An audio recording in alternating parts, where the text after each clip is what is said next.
captains, please come for the toss. Sir. Please. Mr. Kareem Ubaid Wasmi flipped the coin. Unfortunately, it dropped. So will it be okay? Yes. Was the decision. Head. Nepal won the toss. And definitely the winning captain will collect this coin as the souvenir of this tournament. Very nice sportsmanship spirit, exchanging of souvenirs.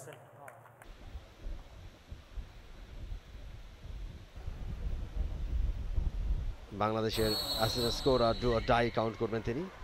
প্রথম রেটটা মালয়েশিয়ার পক্ষে number 6 দলের খেলোয়াড় এবং যিনি দলের অধিনায়ক কার্তিক কে গুনা, তিনি রয়েছেন কার্তিক গুনা দলীয় ক্যাপ্টেন। প্রথম রেটটা simple red. Bangabandhu cup 2024 international kabaddi tournament season 4 আগের তিনবারই চ্যাম্পিয়ন হয়েছে বাংলাদেশ এবং আজকেও বাংলাদেশ দারুণ একটা স্টার্ট করেছে। এবারে কিন্তু অ্যাঙ্কেল হোল্ড, থাই হোল্ড, চমৎকার ট্যাকেল নেপালের কাছ থেকে এবং একটা পয়েন্ট। এবারে কিন্তু ডু অর ডাই রেড ছিল, চমৎকার একটা ট্যাকেল। নাম্বার 14 তিনি রেড করছেন নেপাল দলে দলীয় ক্যাপ্টেন রোকামাগার, গণেশাং রোকামাগার। তবে এই মুহূর্তে ব্লকটা সুপার ট্যাকেল পয়েন্ট, ইয়েস, দুটো সুপার ট্যাকেল পয়েন্ট পেয়ে যাচ্ছে সেক্ষেত্রে মালয়েশিয়া। তিনি গেছেন রেড করবার জন্য নেপালের। এবারে কিন্তু অ্যাঙ্কেল হোল্ড এবং ভালোভাবে হোল্ডিংটা কিন্তু হয়েছে, ঠিকঠাক মতো এই ট্যাকেলটা হয়েছে। নাম্বার 12 একেবারে আত্মসমর্পণ মালারাফান, তাকে যেতে হচ্ছে ডাগ আউটে, তবে বোনাস পয়েন্ট পেয়েছে একটা, সেক্ষেত্রে মালয়েশিয়া ব্লকিং পয়েন্টে গেছে প্রতিপক্ষ দলের নেপালের জন্য। লম্বা ছিপছিপে গরনের রেইডার, তার প্রথম রেইড, 7 জন ডিফেন্ডার এই মুহূর্তে নেপালের কোর্টে, কঠিন হবে কাজটা এবং আউট হয়ে যাবেন। ড্যাশ হয়েছে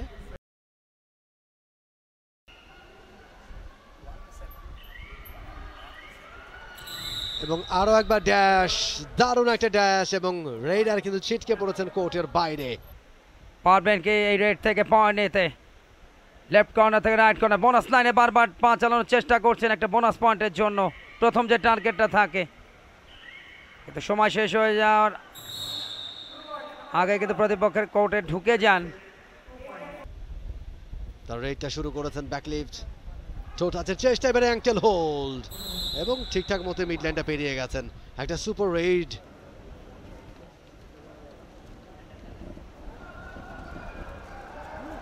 এমাত্র শুরু হলো দিদিয়াদের খেলা, আবার নতুন করে স্টার্ট করতে হচ্ছে মালয়েশিয়াকে এবং সেখানে প্রথম রেইডে ধরা পড়লেন নাম্বার 2। বোনাস লাইনে ঢুকে পড়েছিলেন বোনাস পয়েন্টের জন্য, দুপক্ষের কিন্তু একটা করে পয়েন্ট পেয়েছে। নেপাল 44, 17 মালয়েশিয়া। এই মুহূর্তে নেপালের আক্রমণ এবারে ধরা, মালয়েশিয়ার আক্রমণ, রেডার অনায়াসে অল্পের জন্য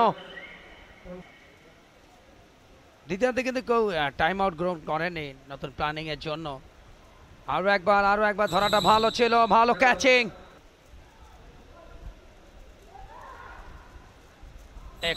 এক্সেলেন্ট ব্লক,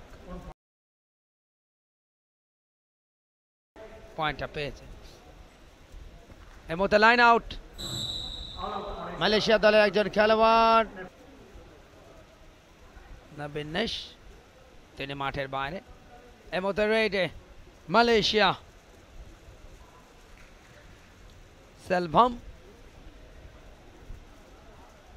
রাইট কর্নারে ছো মেরে ধরলেন বটে, জোড়া পায় মালয়েশিয়ার ডিফেন্স। আর একটা পয়েন্ট লাভ করে নেপাল। এই মুহূর্তে মালয়েশিয়ার রেড, লাস্ট 4 মিনিটস সংকেতটা দিয়ে দিলেন আম্পায়ার।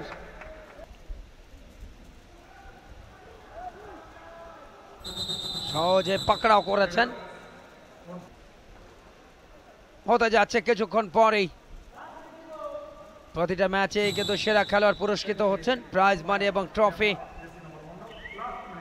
আয়োজকদের পক্ষ থেকে প্রদান করা হচ্ছে। এবং আজ থেকে শুরু হয়ে আগামী 3 তারিখ পর্যন্ত শহীদ সোহরাওয়ার্দী ইনডোর স্টেডিয়াম মুখরিত থাকবে জাতীয় খেলা কাবাডির এই ধরনের আন্তর্জাতিক আয়োজনে। 65-30 আর একটা পয়েন্টের জন্য ইয়েস অনায়াসে বিট করেছেন নাম্বার 2 মালয়েশিয়া দলের রমানাইদু। তিনি চলে গেলেন ডাক আউটে। আরও একটা পয়েন্ট যাচ্ছে নেপালে।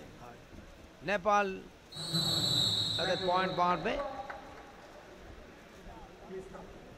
এবং সেই সাথে রেফারি জানিয়ে দিলেন